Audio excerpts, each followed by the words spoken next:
जे विद्यार्थी 10वी मध्ये असतील त्यांच्यासाठी महत्त्वाचा व्हिडिओ आहे की ज्यामध्ये आपण पाहणार आहे की बेस्ट ऑफ 5 रूल म्हणजेच काय. ठीक आहे, तर पहा आपल्या 10th मध्ये जे आहेत हे 6 सब्जेक्ट आहेत की या 6 सब्जेक्टला जे आहेत 80 मार्क्सचा तुम्ही जो आहे पेपर देता. 20 मार्काचा तुम्हाला शाळा इंटरनल मार्क्स म्हणून देते. ठीक आहे, हिंदीचा 80 मार्क्सचा पेपर आपण देतो, 20 मार्क आपल्याला शाळा देते. 80 मार्काचा आपण 80 मार्क्सचा इंग्लिशचा पेपर देतो, त्यापैकी 20 मार्क आपल्याला शाळा इंटरनल देते. मॅथ्स 1चा पेपर 40 मार्क्सचा असतो, मॅथ्स 2चा 40 मार्क्सचा आणि 20 मार्काचा इंटरनल. सेम तसंच सायन्स 1चा पेपर 40 मार्क्सचा, सायन्स 2चा 40 मार्क्सचा आणि 20 मार्क्सचा इंटरनल. सेम तसंच हिस्ट्री 40 मार्क्सचा, जॉग्राफी 40 मार्क्सचा आणि 20 मार्क्सचा इंटरनल. असे सारे ऑल 6 सब्जेक्टचं टोटल जे आहेत ते होतं 100, 600. ठीक आहे, पण बघा आता आपण सपोज कन्सिडर करू की आपल्याला मराठीमध्ये आपण जो 80 मार्क्सचा पेपर दिलेला आहे त्यामध्ये पडले आपल्याला 65. 80 मार्क्सचा जो पेपर दिलेला आहे त्यामध्ये पडले 65 आणि शाळेकडून आपल्याला भेटलेले आहेत 20 मार्क्स. 20 मार्क्स पूर्णचे पूर्ण काय भेटलेले आहे, इंटरनल भेटलेले आहेत. मग 65 प्लस 20 किती होतील, 85. असे जे आहेत असे आपल्याला ऑल सब्जेक्टमध्ये जे आहेत मार्क्स भेटलेले आहेत. हे जे 6 सब्जेक्ट आजचे पेपर आपण दिलेले आहेत त्यापैकी आपल्याला असे मार्क्स भेटलेले आहेत असं आपण कन्सिडर करू. ठीक आहे, तर मग आता बघा बेस्ट ऑफ 5 कशाला म्हणायचं.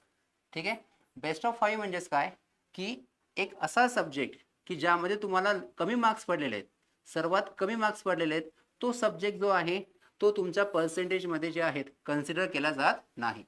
मग आता यांच्यामध्ये जे आहेत 60 मार्क्स जे आहेत हे आपल्याला पडलेले आहेत हिंदीमध्ये, हिंदी या सब्जेक्टमध्ये. म्हणजे हिंदी हा सब्जेक्ट कन्सिडर केला जात नाही पर्सेंटेज कॅल्क्युलेट करताना. आपलं जे पर्सेंटेज कॅल्क्युलेट केलं जातं, मग आता हिंदी कॅन्सल झाला 100 मार्काचा, टोटल मार्क्स किती होते 600. 1 2 3 4 5 म्हणजे आपलं टोटल पर्सेंटेज जे आहेत, टोटल पर्सेंटेज आपलं कॅल्क्युलेट केलं जातं आउट ऑफ 500. असं का बरं केलं जातं की जर एखाद्या मुलाचा एखादा सब्जेक्ट वीक असेल तर त्यामुळं त्याचं टोटल पर्सेंटेज जे आहे हे टोटल पर्सेंटेज कमी नाही झालं पाहिजे. ठीक आहे, म्हणून बेस्ट ऑफ 5 रूल जो आहे तो आपण यूज करतो. आणि त्याचा दुसरा उपयोग हा आहे की जर आपण बेस्ट ऑफ 5 रूल यूज केला तर मुलाचं पर्सेंटेज जे आहे वाढतं, इन्क्रीज होतं, की ज्यामुळे त्याचा कॉन्फिडन्स जो आहे तो इन्क्रीज होईल.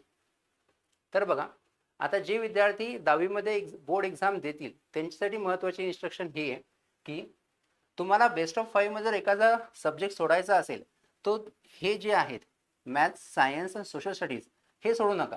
ठीक आहे, कारण की या तिन्ही सब्जेक्टमध्ये तुम्हाला आउट ऑफ मार्क्स घेण्याचे चान्सेस जास्त आहेत. म्हणजे तुम्हाला या 3 सब्जेक्टमध्ये जास्तीत जास्त मार्क्स तुम्ही घेऊ शकता. पण हे जे 3 सब्जेक्ट आहेत, हे जे लँग्वेजचे 3 सब्जेक्ट यामध्ये मुलांना जास्त मार्क्स पडत नाही. ठीक आहे, म्हणून तुम्हाला जर सोडायचं असेल तर मराठी, हिंदी किंवा इंग्लिश या 3 पैकी एखादा सब्जेक्ट जो आहे फक्त पासिंग पुरतो जे आहेत ते मार्क्स काढा. म्हणजेच तुम्हाला इंग्लिश येत नसेल तर इंग्लिशमध्ये फक्त पासिंग पुरतं मार्क्स जे आहे तुम्हाला पाडायचे आहेत आणि बाकी जे सब्जेक्ट जेवढे सब्जेक्ट राहिलेले आहेत त्या सर्व सब्जेक्टमध्ये तुम्हाला मॅक्झिमम मार्क्स काय करायचे, पाडायचे, की ज्यामुळे तुमचं टोटल पर्सेंटेज काय होईल, इम्प्रूव्ह होईल. Thank you so much.